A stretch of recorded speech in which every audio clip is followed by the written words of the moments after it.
Hey, thanks for joining the show, everyone. Today I have Dr. Oscar Pinot, who is actually my classmate, right? Yes. And we're going to talk about dentistry today. We're going to talk about some advanced aspects of dentistry to share with you. So stay tuned.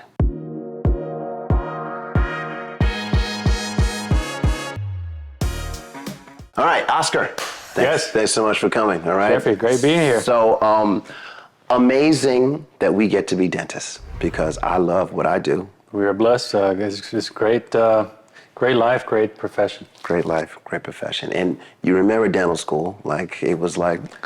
It was like it was yesterday, really, man. I don't know how time flies by. It does, man. Yeah. How many years since we graduated now? I think it's been like 12 2009. Yeah. Maybe 13. Ooh. Well, yeah, let's just do some math. But I had to miss the 10-year reunion because my daughter graduated high school, who is also going to be a dentist. That's what she says. And it seems like she's going to be a dentist. That's great. Seems like. Very proud of her. That's great. You know, have your daughters ever said what they want to do? They want to be cowgirls, honestly. They love horses and they want to live on a farm, and that's what they want to do. Okay, fair enough. Yeah. So you live out in LA. I live in LA. And you gotta tell my friends why you chose LA. Why LA? Because you used to do some things in school that I was like, you're gonna do what? You're like, oh yeah, I'll be right back. So what was it? So I think it's back around 2000. I figured out what I want to do. I want to be a dentist, but I also knew that I want to chase waves. I happened to learn how to surf kind of early on, being in landlocked Alabama. You know, which is kind of a weird, putting those things together doesn't make much sense. But, did you skateboard also? A little bit. I broke, bones, and so the board life was kind of for me, Snowboarding, skateboarding, surfing, I've tried all of them and had relative success in all of them. But about 2000, it's like, I love surfing. I want to be a dentist. Let me get my school done so I can move myself out to somewhere where I can surf full time, and California was it. Yeah, because California is it. It's so nice, man. It's so nice. It's so nice. But it's so expensive. It's so expensive, and there's a lot of folks out there, but it's mainly just expensive, man. It's just expensive. You said there's a lot of folks out there. Yeah. There's a lot of homeless folks out there. Yes, there are. It is. And it's crazy. I've been there 12 years, and it's different. There's more and more visible, Yeah. I feel like it's getting that way in Atlanta now also. I think a lot of the major cities, because I remember growing up, Birmingham, Alabama. I mean, you'd see homeless folks, but, I think anywhere you go nowadays, it's worse. It's just worse. Yeah. Right.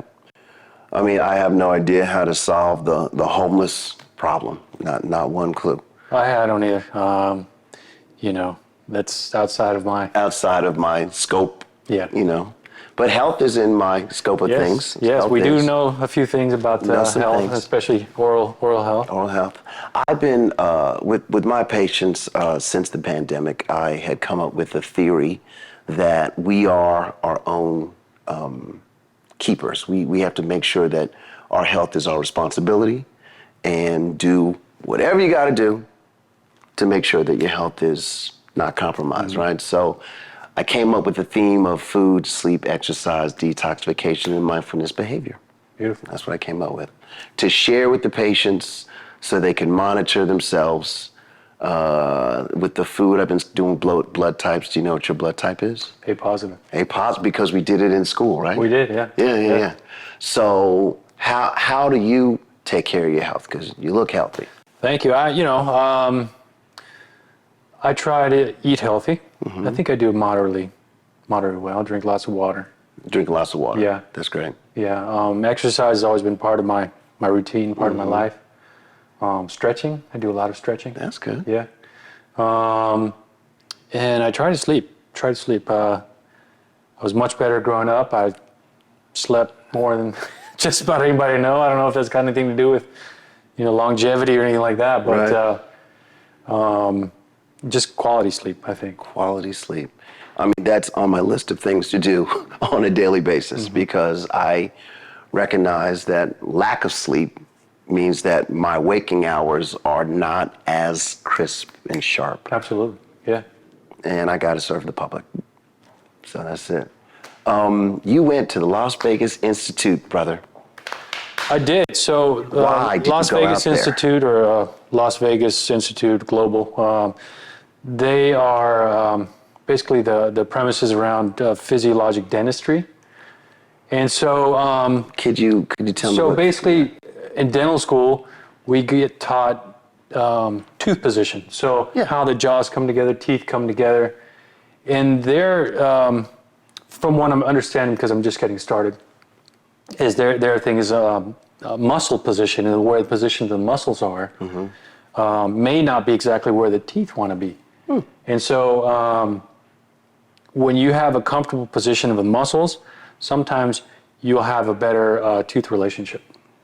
I'm still getting started, but my start with it was with the dentist that I worked with for years. He was fully trained Las Vegas Institute dentist.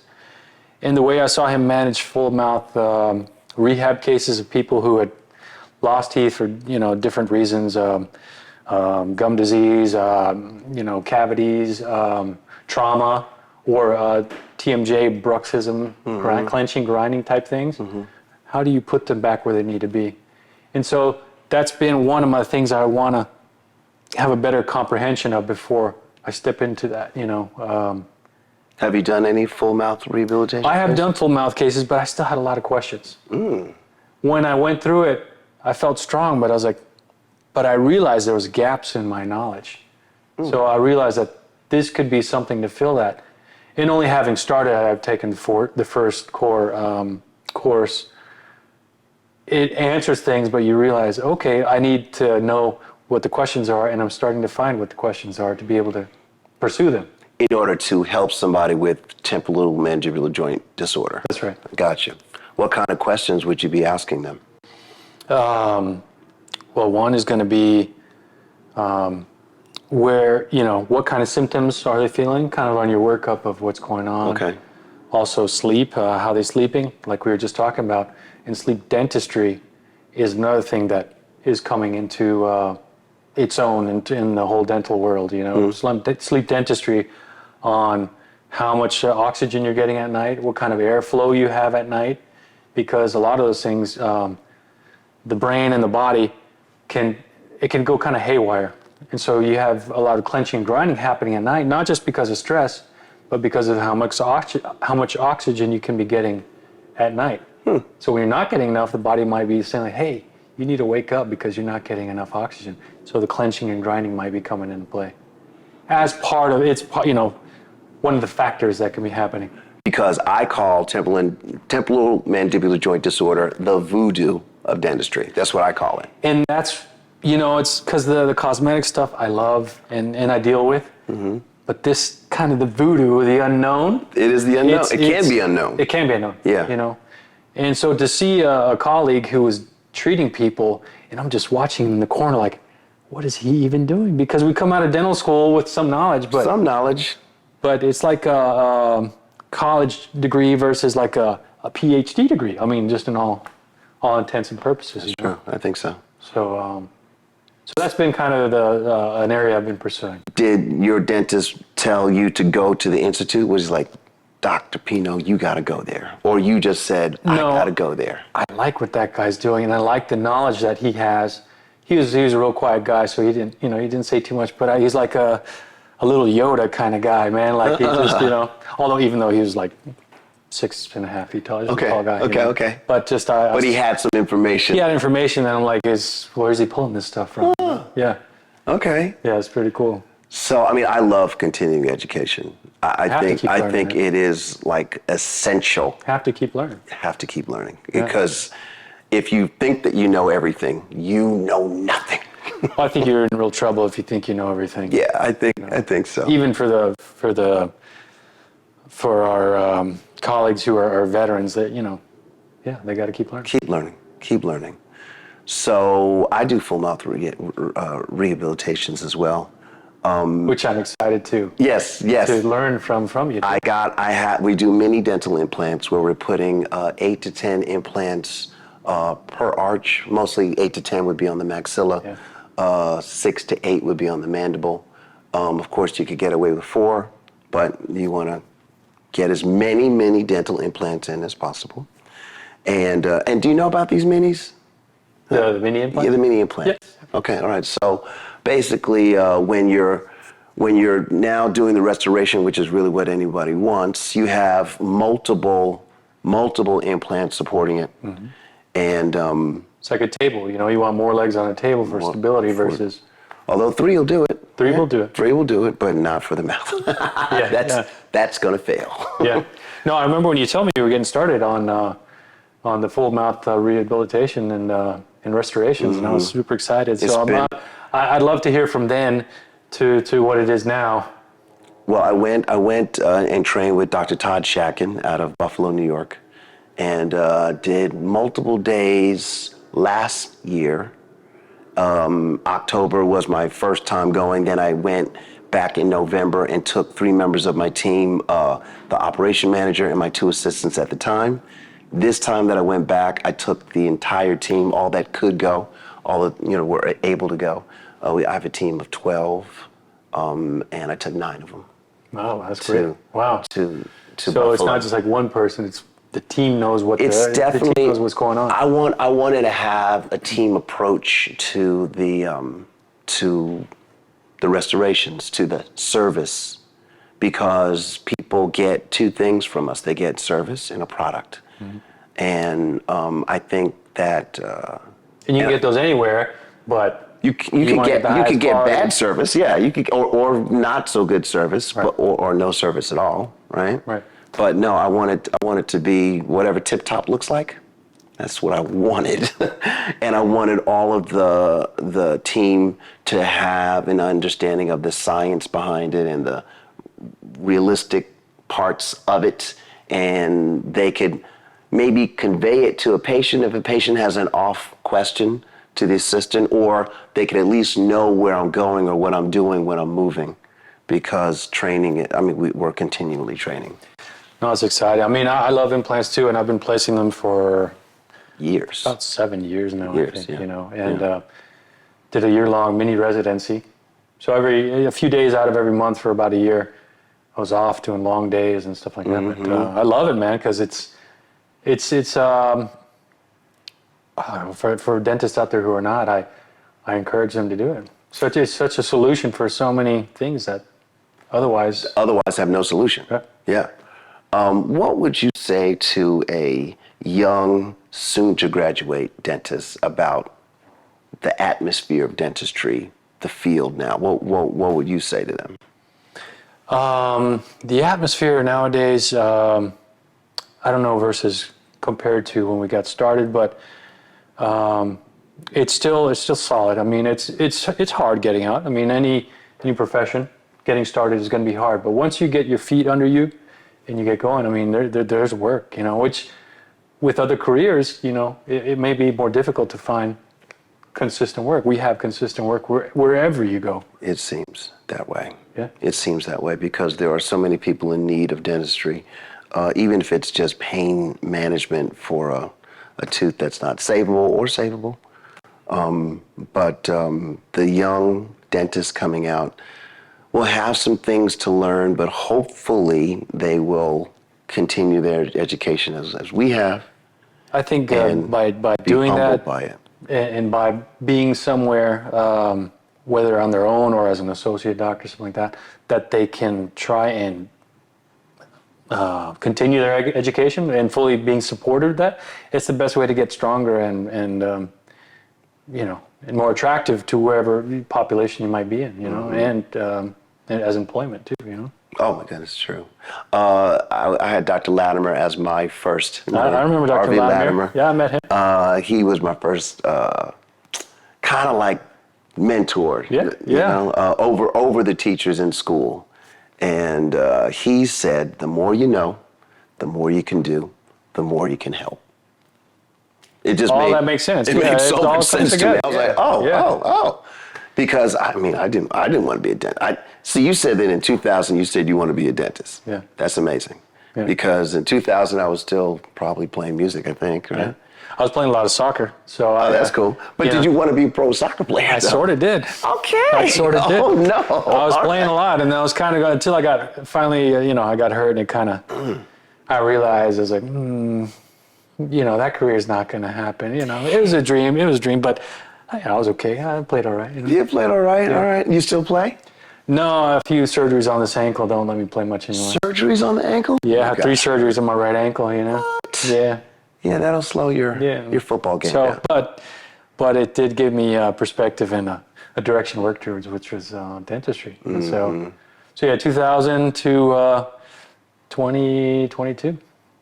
And then here we are. Yeah, here we are. Talking to you. Yeah, man. we're here. Awesome. We're here. I hope that the patients and the young doctors that would watch this would get to see what around 13 years of a dentist looks like, because I realize now that things are way easier for me. Crown preps, surgical extractions. All stuff is hard. It becomes routine. It becomes so easy over time that like I'm walking out of the room and the patient will be like, "Did you remove the tooth?" I'm like, "Yes, it's gone." Yeah. And they're like, "You're the man." Yeah. But it wasn't like that when I first came out. It comes from experience and and challenges, because it's hard at first, It's hard. It is hard. I had my first experience was it wasn't, although I worked for Dr. Latimer, I worked at a dental office that I eventually called dental prison, because there was an assistant that was just so mean. Oh. She had more experience in the thing. We had just graduated. Mm-hmm. So this is like 2009. Oh, no. Yeah. And she was just cruel. Spanish speaking, and I was practicar mi español. And she wasn't helping me with that at all. Oh, no. She wasn't. But I don't know. It was like a pair of doctors, husband and wife, and it got so bad that I quit. I was like, you know what? I'll do no work over working in a socially hostile environment. No, man. And I was like, you got to be in a healthy environment. Yeah, but. And there's plenty of places that you can come across. But what I tell them, young docs coming out is like, it might not be perfect, but you got to keep your chin up and keep going. And if it's not right fit, just try and find some place that will be a good fit in a healthy environment, Absolutely. Healthy environments are. You know what? When I got started, I was a dental assistant, actually. And I assisted for all in all about 7 years. So. You were a dental assistant? I was a dental assistant. What? Yes. I did not know that. You didn't know that? I did not know that. You knew that. I was a dental assistant, so. Okay. So wait, as a dental assistant, you took impressions. Mm-hmm. X-rays, impressions. Seating patients, cleaning up rooms, setting up rooms. Working through the procedures with the doctor. Mm-hmm. Keeping the schedule, the flow going through a day, Wait, you also did the scheduling too?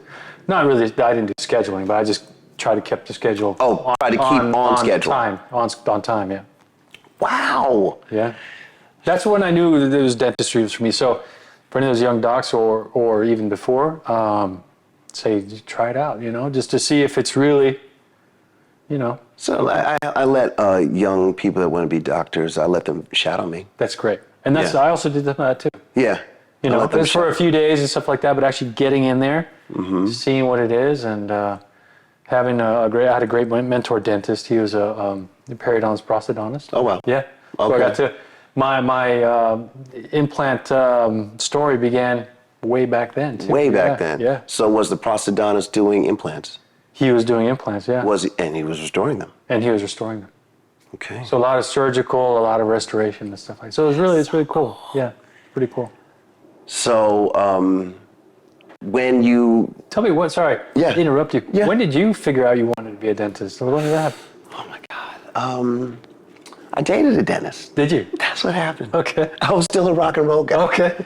And we started dating, and it was kind of a sordid story, but it was fine. And she just seemed to have a good life, because I was putting up posters in the middle of the night in the hood all around the Southeast. That's what I was doing. You told me about the posters. I remember. Yes. So that was something that I think was illegal, I think it was illegal because the Gray cops area. never were happy about it. Okay. And I was dodging the pimps and the drug dealers and the druggies and the landlords and the cops in the middle of the night putting up these posters for, everything that you know, Usher, movies that came out, just all types of campaigns, new websites, startup companies, just that's what I did. So between putting up the posters and rock and roll, I was putting miles on the road, and I was making maybe $1,000 a week, and that was a good week. That was a really good week.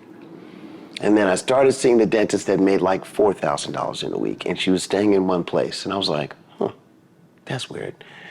And that was basically why. That was. Did you ever shadow her or go into the office? Not her, but she got me to shadow some other people because she was always an associate. Okay. She has her own place now. Yeah.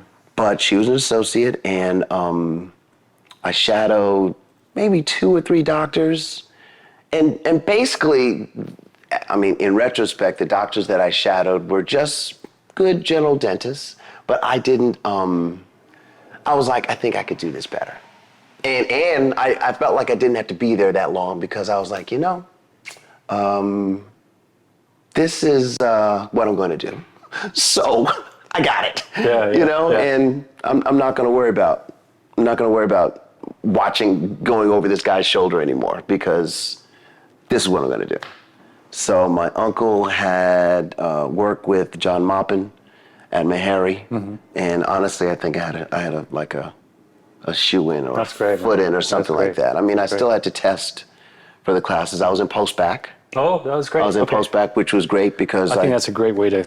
It was a good way to get in the mix. And I just needed to. Once I actually tested out of post-bac into our class, I was like, I'm going to be a dentist. That's great. And there was nothing that was going to stop us. That's great. We had a tragedy in dental school. We did. We did. We lost a friend. We lost a friend. And then there was another. There was actually multiple suicides in dental school. Multiple. I remember one. Okay. Class, I think either ahead of us or below us, found out that he had multiple sclerosis. Wow. No, I don't think. And he went to Vanderbilt and jumped off of the parking deck. Wow. Yes. I do remember that now. Yes. I do remember. I don't think I knew him very well. No, we didn't know him. We didn't know him very well. But as they were tapping people on the shoulder and saying, "Come with me" during class, and then they never come back, he got that tap on the shoulder because I guess his motor skills from the MS were affecting him. And then our classmate, Frank. Yeah. But I don't think that should deter anybody. I mean, No. Because it is stressful, though. I mean, it can be anything. It can be any part of life that would lead you down a road, But Right. But it is stressful. It is intense. You feel like there's never going to be an end to it, but before you know it, you're out of those front doors. What? Yeah. Before you know it. Before you know it. I was like, wait a minute. We graduate tomorrow? Or I had all my prereqs in and I knew, or I could see how many other prereqs I needed. It was just like, that's it. That's it. That's it. And graduated on time and didn't have to go back for anything. And that was pretty magical. Like getting out of dental school was better than getting in. Yeah, I would say it is. It really is. It really is. Yeah, but it's the beginning. You think it's the end? I'm out of dental school. It's not the end because it's the beginning. It is not the end. It is just the beginning. So in your time in LA, I know that you learned a whole lot of stuff, particularly with having someone that you worked with that did some cool. And that's going back to what I was saying about being in a place that's a healthy environment, and hopefully you can continue to learn.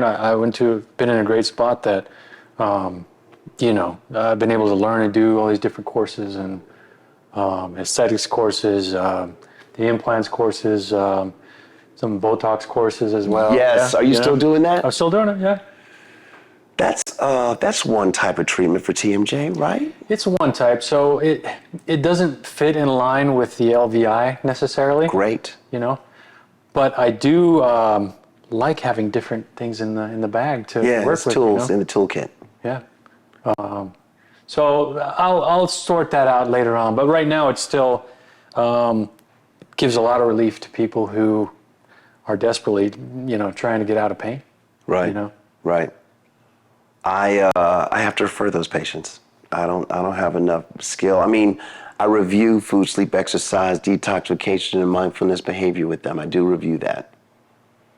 Usually, I find a couple of those 5 categories off, and I'm like, oh, okay. One of the ones that I bring up quite a bit is sleep and how are you sleeping, and you find yourself clenching and grinding at night, and how do you feel your airway is? And for those people who it immediately can go to a conversation of, well, I snore, and oh, well, are you told that you snore a lot? Do you ever stop breathing at night?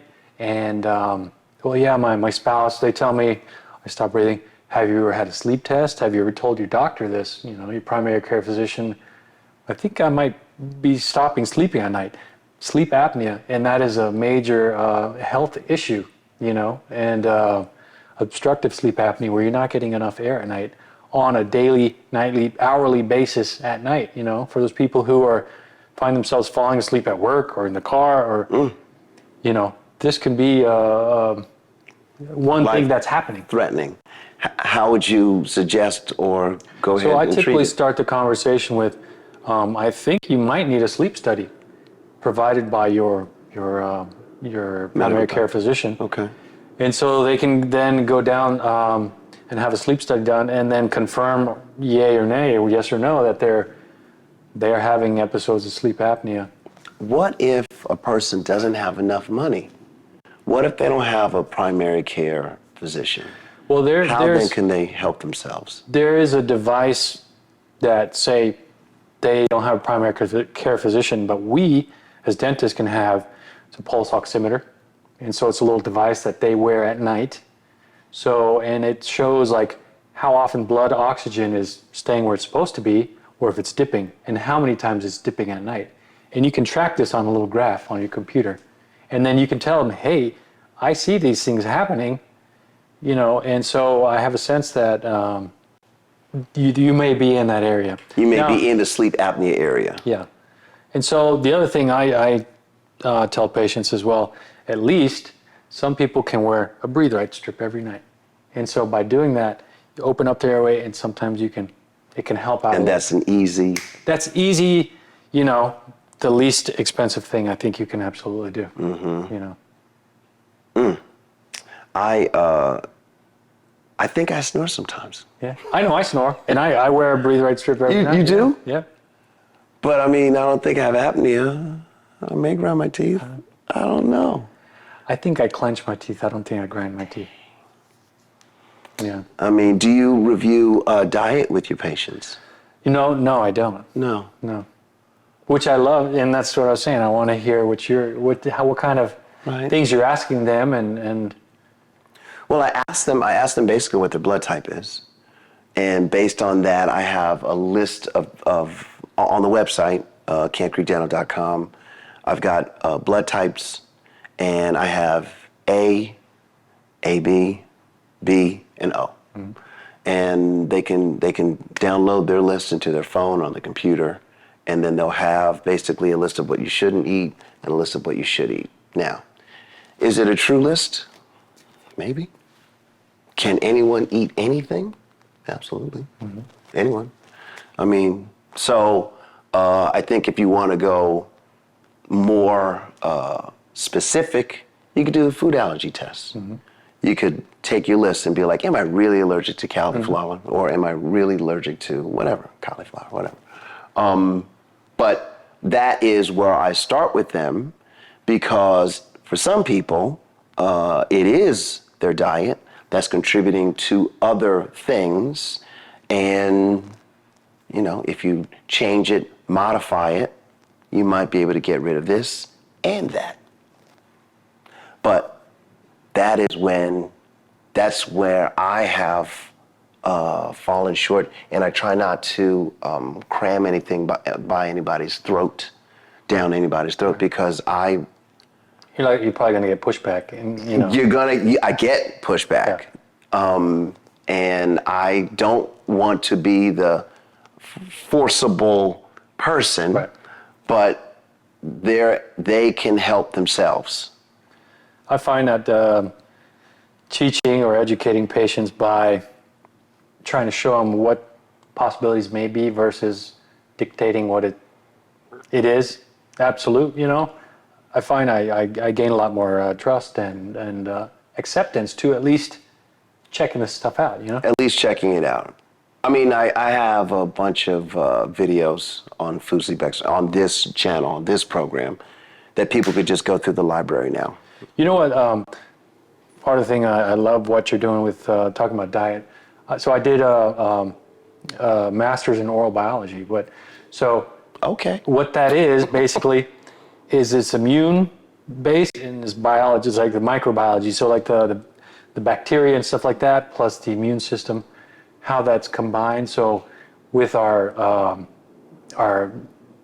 mouth, our nose, all the way to the GI tract, Mm-hmm. and so how the immune system works, and the gut bacteria that are inside us, how that all plays, and how that's a whole expanding thing too. The microbiome.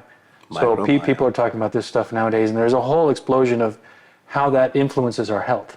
So if we have the good bacteria in our gut and we feed them by eating certain things, they're going to release all these messengers to our body to be healthy. So I love what you're doing because my background has got some of that too. So I want to learn from you. And I mean, seems like we're learning from each other, my friend, because that right there is something that I'd heard, read, and seen. Mm-hmm. I went to a functional medicine program in Schönberg, Illinois. all right. And it was maybe 2 or 3 day course. There was a lot of chiropractors there. Okay. I was the only dentist there. Okay. Some medical doctors, and they talked about the gut microbiome. It's ad huge. nauseam. It's huge. It was really important. It is. It is. Really important. And I think this is going to be one of our, I wouldn't say the fountain of youth, but I think the more we know about it, the healthier we're all going to be. I think so. But at this time, nobody's really extended life that I know of. No. No.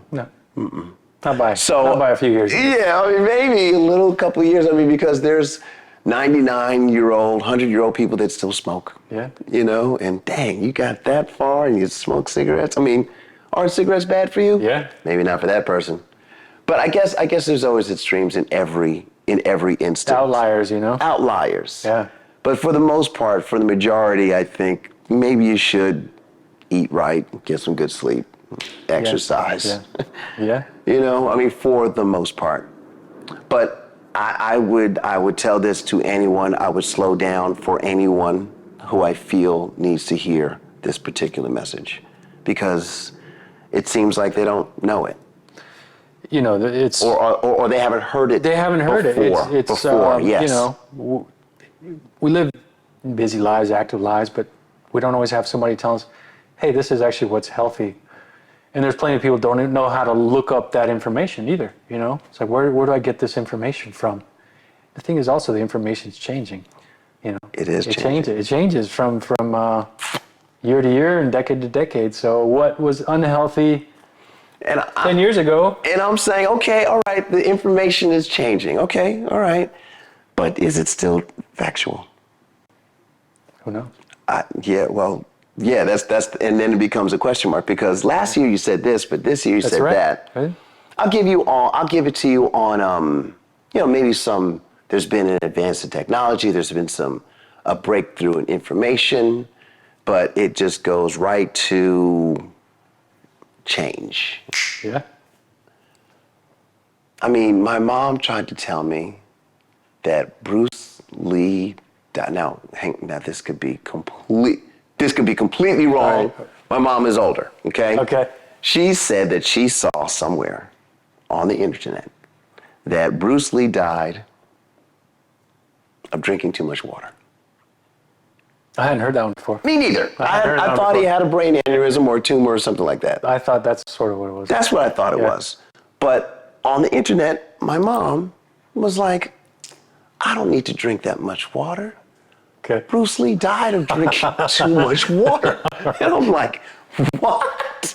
Wow. I was like, Mom, where did you get that from? And then I can't find it. I saw it, you know, and I don't even know if this information targets, because, I mean, they get all your information from your phone. So is it like malicious now? Like, I'm just going to tell you a lie, and I hope that you run with it and tell a friend.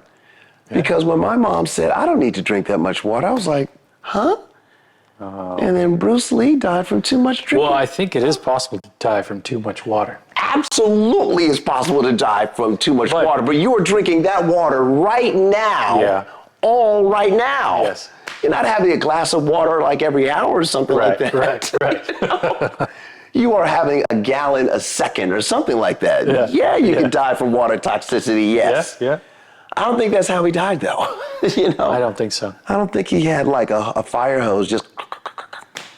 But anyway, that was Mom. So that's just an example of, you just hear the darndest things on the internet. There's a lot of information that may not be very accurate or close to accurate out there. So we got to watch what we consume, I guess, information-wise. But you know, I feel like we consume the things and take them in that kind of align with the things that we already believe, right? Mm-hmm. So I heard this thing about what a belief is. And a belief is a bunch of neurons that fire in unity in the presence of a certain stimulation. And that's a belief. Has nothing to do with the truth or facts or fiction or anything. Neurons. What it gets them firing, huh? Whatever gets them firing in a group, and they fire it over and over again. So now it's strengthened. And now the subconscious or the mind is always looking for more information that's going to add to this firing mechanism that represents a belief. Mm-hmm. So, I mean, I have some beliefs. You have some beliefs. Absolutely. But, I mean, are they true? I'd like to think that they're true, but I am willing to be wrong. Just absolutely. I think I'm as long as we're open to, you know, evidence of them not being, or, you know, just as long as we can follow up and not just dismiss or accept. We got to follow up and try to read through some of that stuff, you know. Right. Okay, that's fine. Following up sometimes sounds like a lab experiment, because I hear such amazing philosophy, theory, right? The mitochondria does this, the organelles do that. Never seen a mitochondria. I haven't. I've seen a drawing of one, I guess. I've seen a drawing of one. No, I've seen, I think, some electron microscope, like, photo of one. Really? Okay, Yeah. Great. So you saw a photo and someone said mitochondria and they said, Dr. Pinot, that is a mitochondria. Okay, I mean, sure. But all I'm saying is that type of deep dive into it, I'm not doing that. I'm not doing it. So now I have to go by feel. How does it feel to me? Cold showers, cryotherapy, push-ups, sit-ups, exercise, right? How does that feel to me? Feels good for the most part. You know, I'm able to do more. I'm less sick. I'm less tired when I'm awake. I got this purple chair in my private office, right? And I got it because after lunch, it's time for a siesta. I'm tired as hell. Beautiful. I'm so tired. That's great. No, that doesn't happen anymore. Okay. It does not happen anymore because I eat differently. Okay. Less gluten, more fruits and vegetables, more my blood type way. I even have a Chinese food restaurant that makes a certain dish that's like one of their dishes. I have to make it gluten-free for me, just by not breading the chicken. Okay. On some General Tso chicken. The sauce probably has gluten in it. Whatever, maybe. I can't stop it all. But I definitely don't get the after lunch blues or after lunch tiredness. You know what? One thing I did, big coffee drinker, almost my whole life, really. I mean, Okay. forever. I've been off coffee for about a year. Oh. Yeah. Did you ever get the headache, like when you said, I'm not going to drink coffee? Did you get a headache at one point? Yes. Okay. Yeah. All right, because I It got was that for a few headache days. too. It was for a few days. It was a few days Yeah, too. for a few days.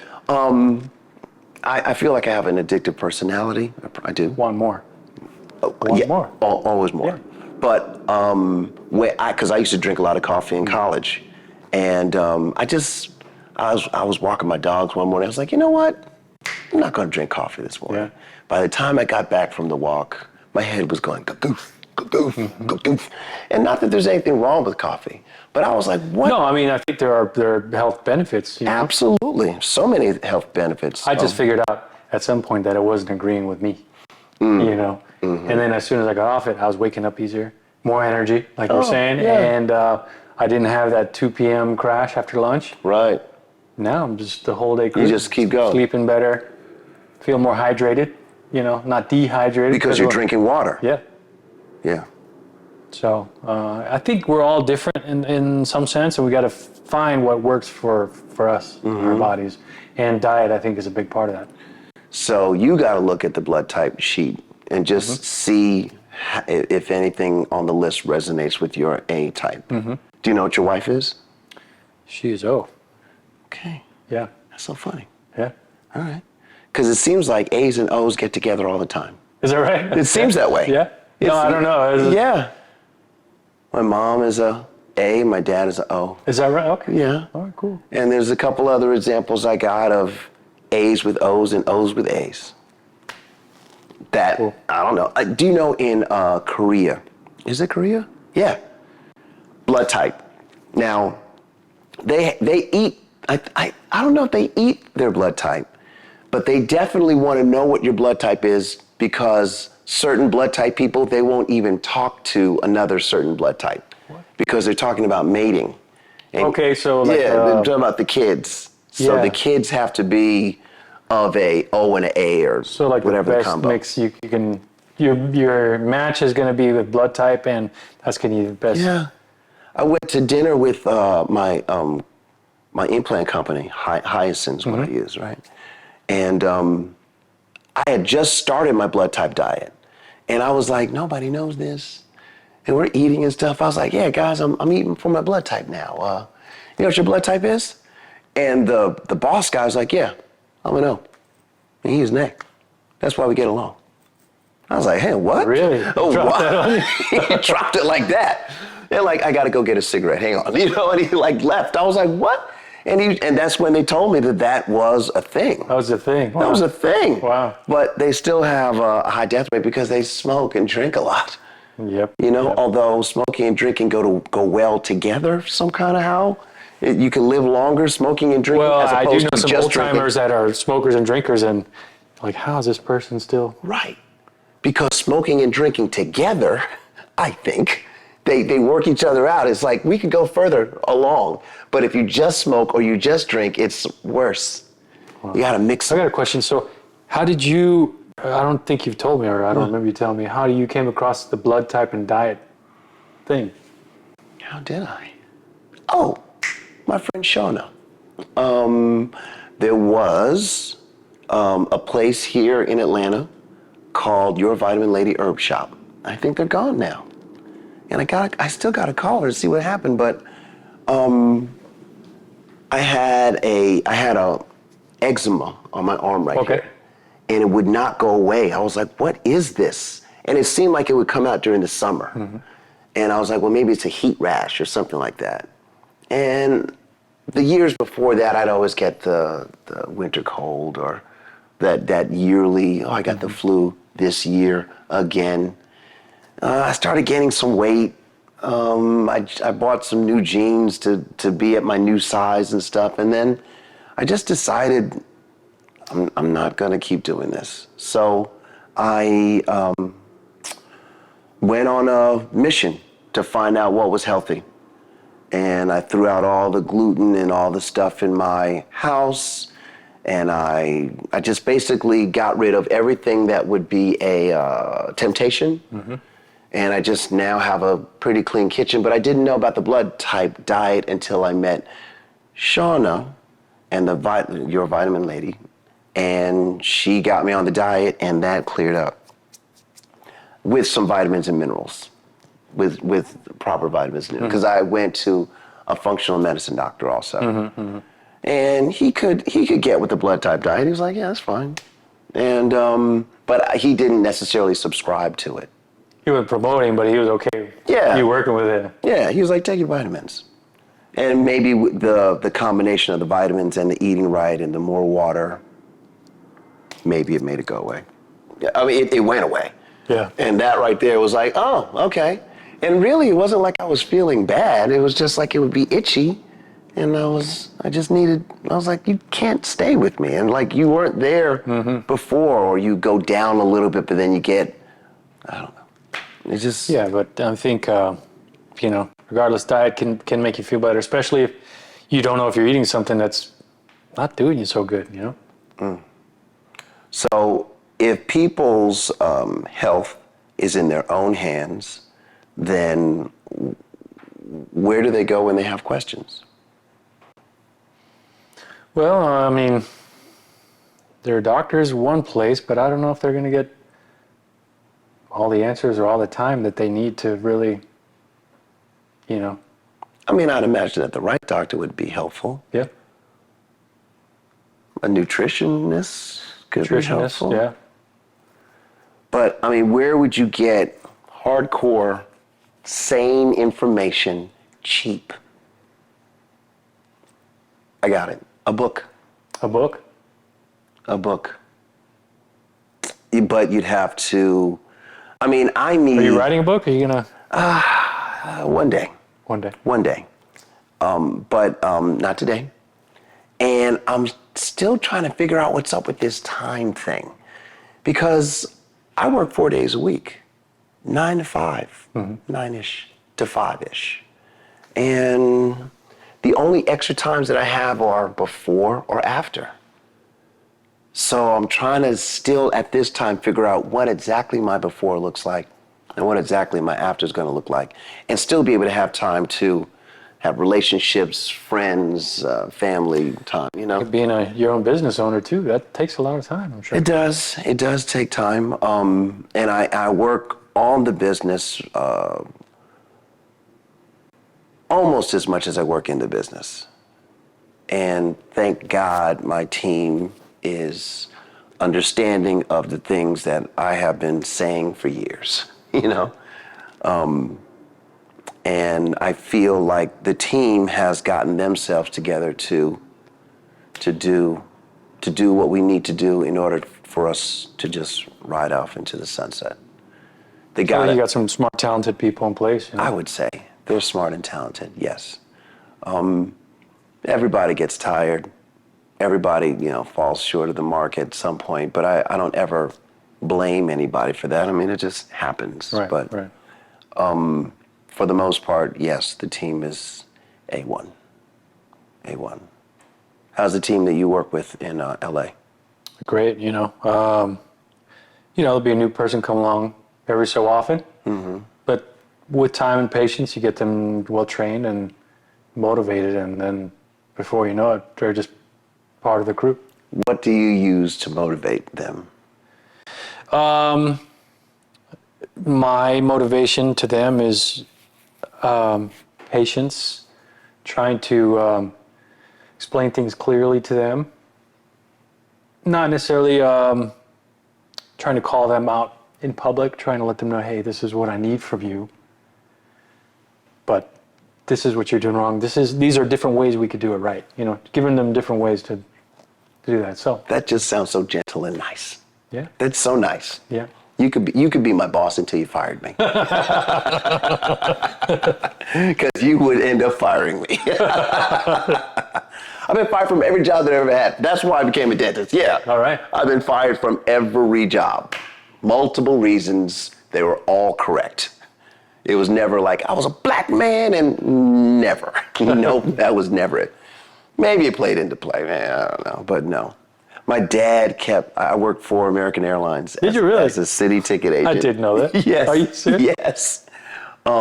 Worked in Dallas. Dallas is their training center. Okay. Right, and I think I did a month in Dallas learning the codes and all that stuff, and then ended up working on 42nd Street in New York at a city ticket office, and I got to meet. Remember the Dead Poet Society with Robin Williams? Okay. Mm-hmm. Well, the one that was the dead poet, the one that offed himself. Oh. I met him. Okay. At the time, I could not understand how this beautiful character killed himself. I was like, what happened? And it was like really fresh on my mind. So then when the actor came in, I was like, what? The dead poet is here. And I asked him. I was like, why did you do that? Like, why did you kill yourself? And he told me. And I guess the reason was obvious when he told me. I was like, oh, okay. That makes sense. I'd off myself too. No. But he said, well, his dad's love was the most important thing to him. And he found his passion in, theater. Mm-hmm. And because he couldn't pursue theater, and that was really his new calling, and he would never make his dad happy. He thought that life was over. He had nothing to live for. He had nothing to live for anymore. And that is super duper. Sad, man. Tragic. Yeah. But it was just a movie. It was just a movie, man. Yeah. It was just a movie, so that's good. But anyway, so, man, I so appreciate you coming, man. It's awesome. Awesome being here, man. We have got to get you in here because I know you have your Georgia license now. Yes. And it would be great for people to see you if it's time to see Dr. Pinot. Yeah. They could see you at Camp Everything lines up, man. Yeah. If everything lines up, and that's fine. I've been easy with it. Yeah. But we have 9 chairs to work at it. There's no way. Beautiful office. Beautiful. Thank you. Congrats, and there's no way we could Congrats. bump into each other and have a problem. We got plenty of room in here. But it's a ring. It's aesthetical. No, I love it. Love it. But anyway, new dentists and my friends that have stayed in and watched this interview with me and Dr. Pinot, please like and subscribe. Please use a beautiful comment below, okay? And new dentists, good luck. You can do it. If you have any questions, contact us, all right? Thank you so much for watching. You can do it. Yes, you can. And we'll talk to you later.